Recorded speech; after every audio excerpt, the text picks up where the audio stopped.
Mathieu Garnier, bonjour. On est très heureux pour cette interview Emploi Japon. Pour démarrer simplement, donc vous êtes, votre métier, qu'est-ce que c'est votre métier? Alors bonjour, bienvenue. Donc moi je suis facteur d'orgue. Alors facteur d'orgue, ça veut dire quoi? Il y a beaucoup de personnes qui se posent la question. C'est pas le facteur qui vient mettre un orgue dans votre boîte aux lettres. Facteur, ça veut dire manufacture. Je fabrique des orgues. Je fabrique des orgues d'église, des orgues de salon, des orgues de salle de concert. Et c'est un métier manuel. Voilà. D'accord. Et alors votre arrivée au Japon, parce qu'il y a orgue, vous parlez. Bon, c'est cette famille, j'ai l'impression que votre famille est dans les orgues. Tout à fait. Je suis la deuxième génération avec mes frères. En fait, c'est mon père qui a commencé l'entreprise en 1972. Et le premier instrument qu'il a fait au Japon, c'est à Kobe, dans une université de filles qui s'appelle Shoin, en 1980-81, je crois. Et à partir de là, l'aventure a continué au Japon. Et pourquoi au Japon? Juste, c'est une question parce que...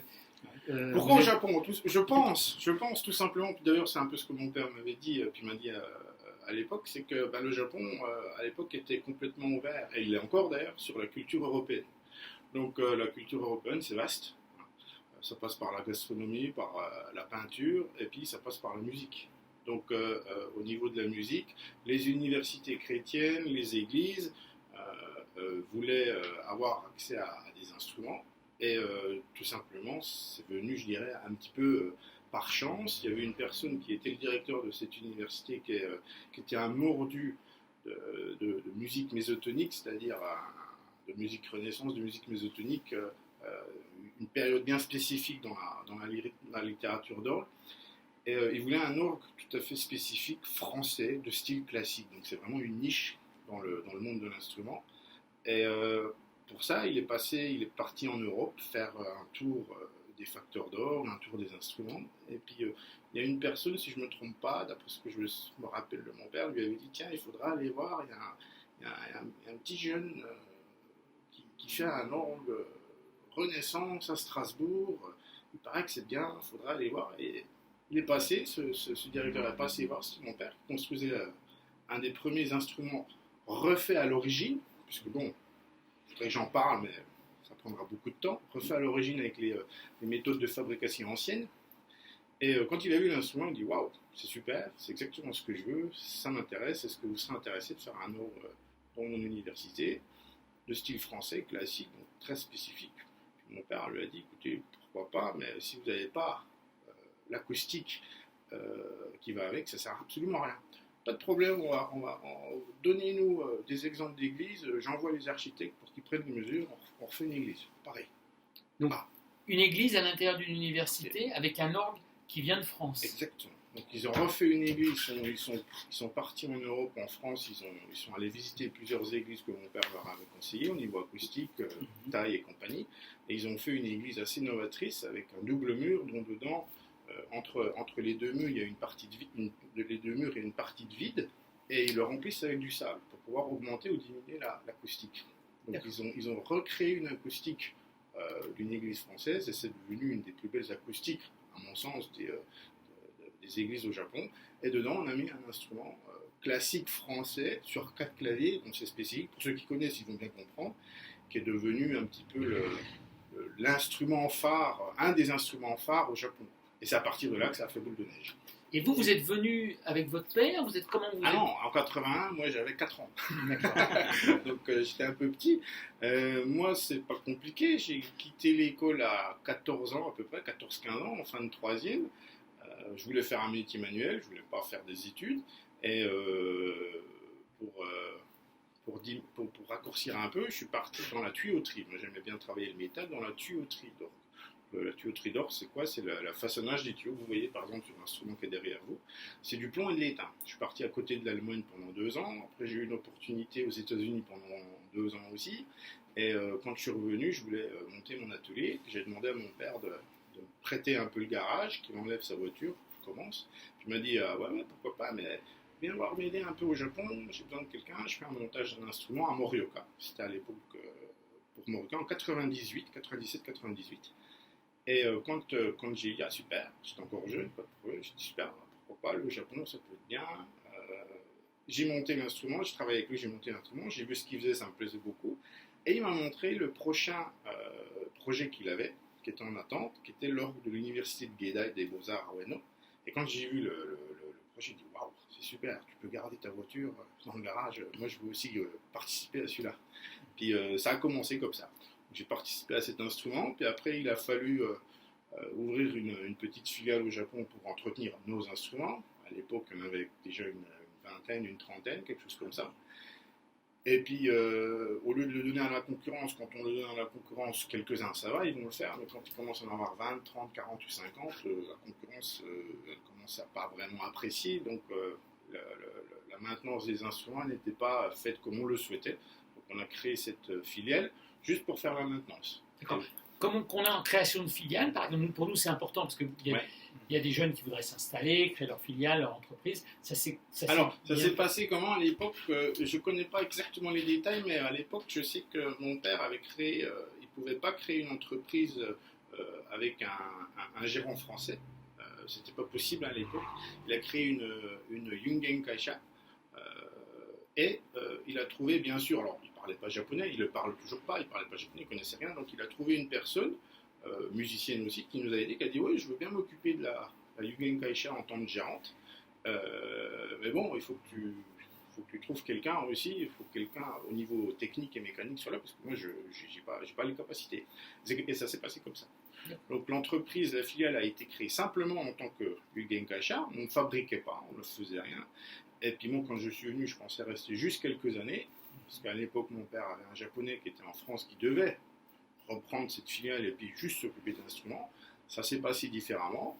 Donc au lieu de rester 3 ans, ben, j'y suis resté 4, 5, 6, puis maintenant, ça fait 22 ans. Donc quand j'ai décidé, après quelques années, de dire bon, je m'installe au Japon, je veux continuer au Japon, mais la filiale, puis simplement la maintenance, c'est pas suffisant. Je veux faire de la fabrication aussi, je veux avancer, je veux augmenter le travail.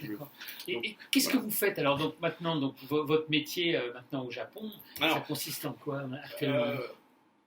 Il y a plusieurs choses. D'abord, on fabrique. J'ai un atelier avec mon frère, puisque mon frère aussi est facteur. Il s'est aussi installé au Japon il y a déjà plus d'une dizaine d'années, à Yamanakako, à côté du mont Fuji, où on a un atelier. Et on fabrique des instruments, c'est-à-dire on fait tout, de A à Z. Les instruments, c'est des orgues, mais pas seulement. Ah si, des orgues. Que des orgues. Que des orgues. Donc on a toutes les machines à bois nécessaires, on a une petite dizaine d'employés et puis d'apprentis aussi, et on fabrique avec des Japonais, et il y a quelques Français d'ailleurs qui vivent au Japon, qui travaillent aussi avec nous. Et après, moi, je m'occupe de la maintenance de nos instruments, plus la maintenance d'autres instruments de nos concurrents. Je prépare aussi des fois des concerts. Je fais des workshops.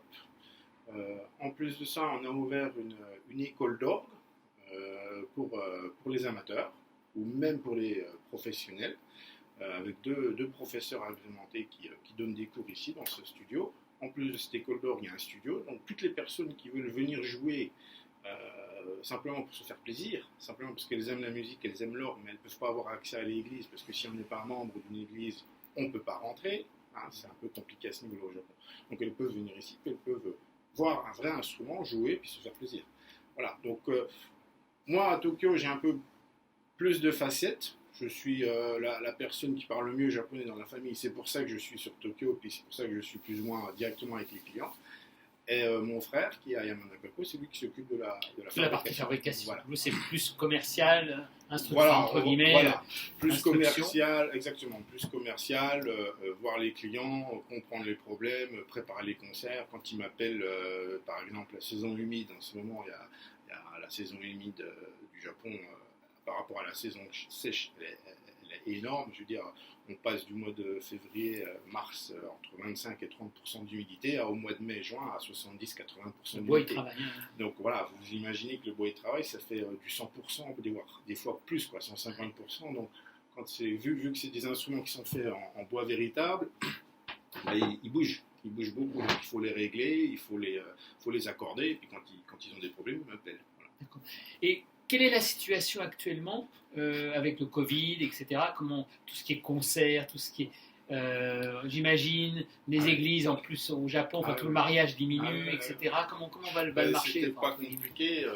L'année dernière, quand la maire de Tokyo, Koike, a suggéré d'arrêter les rassemblements festifs, ce qui englobait tout, c'est-à-dire concerts pour nous, le lendemain, je crois que j'ai passé la journée au téléphone à avoir les annulations. Donc ça veut dire quoi? Ça veut dire annulation dans les salles de concert, annulation des concerts des églises, annulation des ensembles amateurs privés qui louaient des instruments pour faire des petits concerts. Et ça a été une énorme surprise pour moi parce que je me suis retrouvé, généralement je fais à peu près 200 à 230 concerts, événements par an, tout confondu dans tout le Japon. Et du jour au lendemain, je me suis retrouvé avec presque plus de 200 événements qui ont été annulés, complètement annulés. Donc moi ça m'a fait peur concernant l'entreprise, mais après ça m'a aussi fait peur concernant les musiciens. Parce que les musiciens, beaucoup de musiciens sont un petit peu en freelance. Donc quand ils n'ont plus de concerts, quand ils ne peuvent plus se produire, comment ils font pour vivre? Il n'y a pas le système d'indemnisation qu'il peut y avoir en France ou ailleurs, où c'est quand même des fois... Non, c'est très compliqué. Par exemple, moi je me rappelle très bien, mes deux professeurs qui travaillent ici, elles font aussi des concerts, elles donnent aussi des cours privés chez elles. Elles se sont retrouvées un petit peu le bec dans l'eau. Moi aussi, les élèves sont plus venus, je me suis retrouvé un petit peu le bec dans l'eau. Et à un moment donné, au mois de mai-juin, les deux m'ont appelé, m'ont dit, bon, comment on fait? Mais j'arrive plus à manger, quoi. Je leur ai dit, attends, pas de problème, je vais essayer de t'aider, je leur ai donné un peu quelque chose, mais moi aussi, là, d'un seul coup, je me retrouve avec zéro. Donc, c'était pas évident. Et comment vous avez réagi? Parce que, à la limite, ça commence à durer. Voilà, au niveau de l'entreprise, j'ai rebondi, puisque dans l'entreprise, on a plusieurs corps. On a la fabrication. La fabrication d'un instrument, ça prend du temps. Ça se fait pas en quelques semaines ou en 2-3 mois, suivant la taille. Ça prend des mois, des fois des années. Donc, de ce côté-là, on était assez... on avait, comment je pourrais dire, un peu de marge et un peu de sécurité. Mais mon travail personnel basé sur Tokyo, je me suis retrouvé vraiment du jour au lendemain avec plus rien à faire. Et pour éviter ça, moi j'ai essayé de commencer à trouver un peu, dans le même métier, dans la même chose, trouver un peu du travail. Et j'ai ramené énormément de travail au niveau du relevage, du nettoyage d'instruments anciens qui devaient se faire, soit l'année prochaine, soit dans 2 ans, soit dans 3 ans, pour essayer de les faire cette année. C'est ce qui s'est passé. Donc, au niveau du travail lui-même, j'ai pas beaucoup été affecté, mais les musiciens l'ont été énormément. Et ça, c'est pas du tout évident parce que même en essayant de parler aux salles de concert ou aux églises, leur dire écoutez, faisons quelque chose, faisons un peu des concerts. Moi, je veux bien vous aider, je vous prête l'instrument gratuitement, faites jouer les musiciens, je suis prêt à aider. La distance sociale, la peur des gens fait que personne qui venait. Donc, là, beaucoup de gens sont en difficulté. C'est vraiment difficile. Et comme on utilise maintenant beaucoup Zoom, tout ce qui est visio, etc., vous, dans votre métier, c'est faisable, pas faisable? Ils le font, mais ils l'ont fait même ici, des cours par Zoom. Bon, comment peut-on expliquer de la musique par Internet? Comment peut-on expliquer un toucher par Internet? Comment peut-on expliquer pour l'orgue, il y a tellement de sonorités, voilà, tu vas tirer cette sonorité, puis tu joues comme ça, tu lèves le doigt comme ça, puis attention, c'est quand même pas évident. C'est plus du déchiffrage. Et puis, il n'y a plus la relation entre l'instrument et la personne, donc là, c'est vraiment pas évident. C'est comme je dirais, tester du vin sur Internet, ça me paraît compliqué, quoi. Ou tester, qu'est-ce que vous pensez du steak haché de Monsieur X? Oui, ben non, je peux pas le goûter, quoi. Donc c'est très compliqué, Et sur votre histoire, est-ce que c'est pas le moment aussi de faire un point, un peu une histoire, un historique, publier quelque chose, par exemple, sur votre aventure ou l'aventure de votre famille au Japon, parce que c'est quand même assez extraordinaire. Ah ben, j'aimerais bien, ce serait que ce serait une bonne idée. Ça a été, de toute façon, et ça l'est encore, une période où on s'est un peu remis en cause avec mon frère sur la manière de voir les choses, sur la manière de poursuivre au niveau des relations avec la musique, au niveau de la vente, je dirais, de musique, de la consommation de musique comme les Japonais le font. Et je remarque de plus en plus les gens veulent retourner à l'essentiel. Et l'essentiel, c'est quoi? Je dirais, la sincérité. La sincérité dans la musique, c'est la vérité. Donc, de retrouver aux bases, de retourner aux bases, de faire des choses correctes et que les gens puissent le comprendre. Ils ont pris le temps de le comprendre. Avant le Covid, je dirais, voilà, on fait un concert, la seule chose qui était importante, c'est d'avoir du monde pour que le concert marche. Non, maintenant, c'est les gens, ils veulent faire un concert, avant qu'il y ait du monde, puisqu'ils savent qu'il n'y aura pas beaucoup de monde, ils veulent faire un concert pour expliquer quelque chose. Et ça, c'est déjà une énorme différence. Pour faire passer un message, soit musical, soit historique. Et ça, c'est quelque chose que j'ai pas vraiment eu avant 2020. Et alors, qu'est-ce que vous conseilleriez pour des jeunes, ou moins jeunes qui s'installeraient ici? Quels sont les problèmes que vous avez rencontrés par rapport au Japon, justement, lui-même? Les problèmes, en tant que Français, je dirais, il faudrait être, la ponctualité. Ça, c'est quelque chose que j'ai appris. J'ai eu de la chance dans les 15 premiers jours. En France, la ponctualité, quand on dit 9h30, c'est entre 9h15 et 10h. Voilà. Non, 9h30, c'est 9h30. Et on vient 5 minutes avant pour être prêt. Ça, c'est quelque chose de très important. La simplicité. Surtout pas essayer d'expliquer des choses, de montrer soit son produit si on est vendeur en disant nous on est le meilleur. Non, expliquer la sincérité en leur disant voilà, je fais ça pour ça, en expliquant derrière les raisons. Et ça, les Japonais, quand les raisons sont bonnes et qu'elles sont intéressantes, ils les acceptent parce qu'ils comprennent que ça fait partie d'une culture occidentale, entre autres français, et ils adorent ça.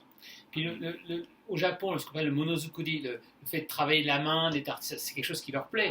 Ça a dû leur plaire, sauf que vous avez vos techniques. Exactement, tout à fait. Moi, je suis vraiment un manuel, avec mon frère, on est des manuels, et il y a quelque chose qui est fabuleux par rapport à la France, c'est qu'ils ont un énorme respect pour les personnes qui travaillent manuellement.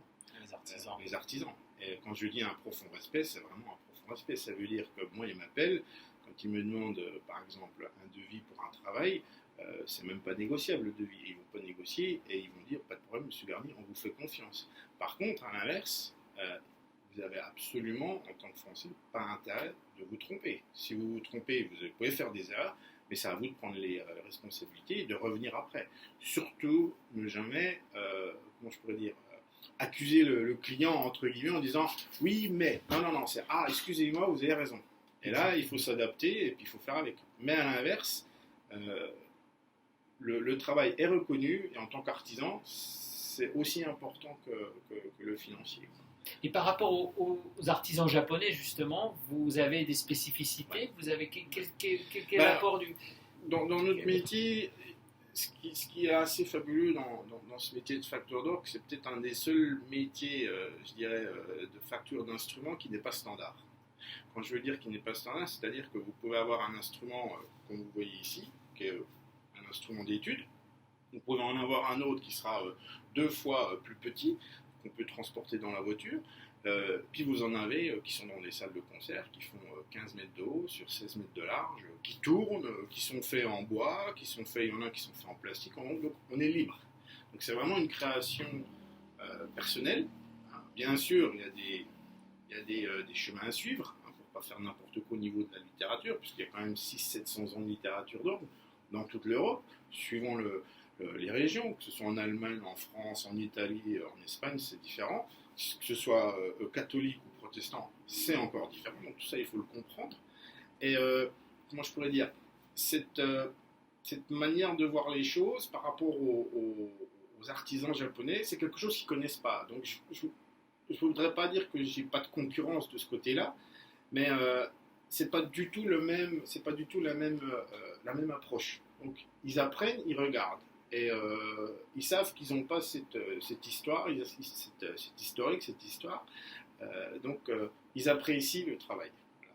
C'est comment je pourrais dire, c'est ce que pourrait rêver un artisan, c'est-à-dire qu'il est apprécié pour le travail qu'il fait, mais complètement, sans poser de questions parce qu'ils savent. Et ça peut, quand je vois ça un peu, moi j'ai travaillé un peu dans le meuble, et c'est vrai que quand on voit par exemple les butsudan, vous savez, au Japon, des choses comme ça, quand on voit la fabrication, les détails, et vos appareils, c'est un petit peu ça aussi, quelque part. Exactement, tout à fait. C'est-à-dire que Nous, on essaie d'être droit dans nos bottes en faisant vraiment des instruments manuels. Il n'y a pas de clous, il n'y a pas de plastique, il n'y a pas d'électronique à outrance. On essaie vraiment de faire un patrimoine, c'est-à-dire qu'on crée un patrimoine. Et, ce qui est bien, c'est que les Japonais ils apprécient, c'est qu'on crée un patrimoine pour eux. Ils ne connaissent pas, mais je dirais la force de cet instrument, c'est que cet instrument, il s'adapte dans tous les pays, il suffit de le vouloir, il suffit de l'adapter aussi aux gens. Donc on l'adapte au Japon, par exemple la manière de faire les mécaniques, la manière de gérer le mécanisme, il est un petit peu différent par rapport en France pour pouvoir gérer les différences d'hygrométrie qui sont énormes ici, hein, pour que ce soit fiable.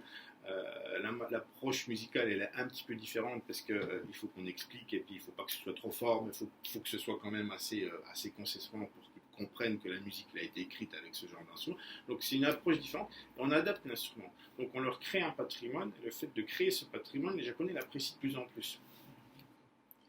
Auriez-vous des conseils à donner par rapport à... Donc souvent le Japon, on pense que c'est des métiers administratifs, des métiers dans le tertiaire. Aussi.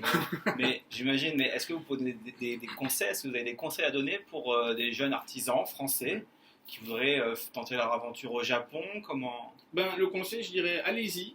C'est très facile d'y rentrer, mais c'est très difficile d'y rester. Voilà. Et pour y rester, il faut être franc. Il faut être honnête avec soi-même. Si vous êtes honnête avec vous-même, et que vous expliquez, ça passe. Y a pas de, je vois pas d'obstacle particulier, si ce n'est la langue. Après, la deuxième chose, il faut vraiment parler la langue. Moi, je me rappelle, quand je suis venu, je ne parlais pas la langue, c'était difficile.